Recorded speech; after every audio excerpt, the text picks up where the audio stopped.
Ingin bertanya kebingungan saya akhir-akhir ini, Ustaz. Sebelumnya saya sangat ingin menikah dan berdoa hampir di setiap sujud untuk meminta jodoh dengan doa yang spesifik dan minta dimudahkan menikah agar terjaga dan terhindar dari zina. Namun akhir-akhir ini saya jadi lebih lapang dada jika memang saya tidak ditakdirkan Allah punya pasangan di dunia ini. Pemikiran saya mungkin terjaga bukan hanya melalui pernikahan. Saya lebih sering berdoa minta dilindungi dari zina sampai meninggal. Karena itu saya jadi jarang dan lupa berdoa tentang jodoh.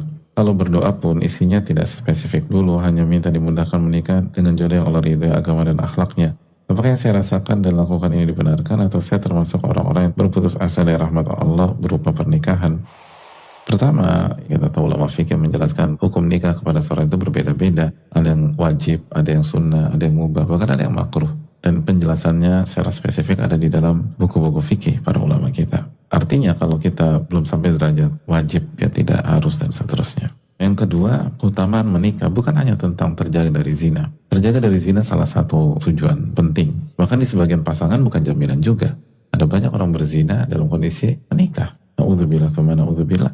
Jadi ada banyak keutamaan tentang pernikahan. Menjaga diri dari zina. Lalu bagi wanita mendapatkan pemimpin dalam hidupnya. Kalau laki-laki mendapatkan ketenangan, litaskunu ilaiha, agar Anda hidup tenang bersama dia. Dan itu hal yang sangat penting sekali bagi kehidupan laki-laki.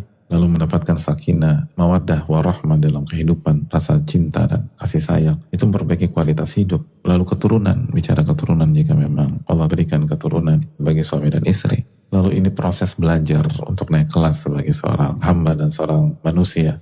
Kita tahu ketika rumah tangga itu dihadapi dengan iman dan ketakwaan, orang itu akan semakin matang, semakin berkualitas. Lalu bagi laki-laki tadi dia belajar menjadi pemimpin sejati dan dia semakin komplit sebagai seseorang. Dia akan ajarkan istrinya, didik istrinya, mengatur segala macam itu. Trickle down efeknya kemana-mana. Bagi wanita, dia mendapatkan sosok yang akan mengajarkan dia, mendidik dia, menghandle dia, menjaga dia. Ini ada banyak faktor. Makanya kan kata Nabi SAW, faqad istakmala nisfa dinih. Barang siapa yang menikah dengan wanita yang solehah, dia telah menyempurnakan setengah agamanya. Bayar bobotnya itu bukan 1/10, bukan 10%, bukan 20%, 50% dari agama. Lalu hendaknya dia bertakwa untuk mewujudkan setengah yang kedua.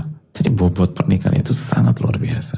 Jadi sekali lagi bukan hanya tentang terjaga dari zina. Ada banyak cabang keimanan yang akan kita dapatkan ketika kita menikah. Kita belajar problem solving dan kita belajar kesabaran, belajar bersyukur, belajar qanaah dalam pernikahan. Ada banyak amalan hati yang kita pelajari. Jadi itu yang membuat seseorang akan semakin baik dan kualitas agamanya semakin bagus.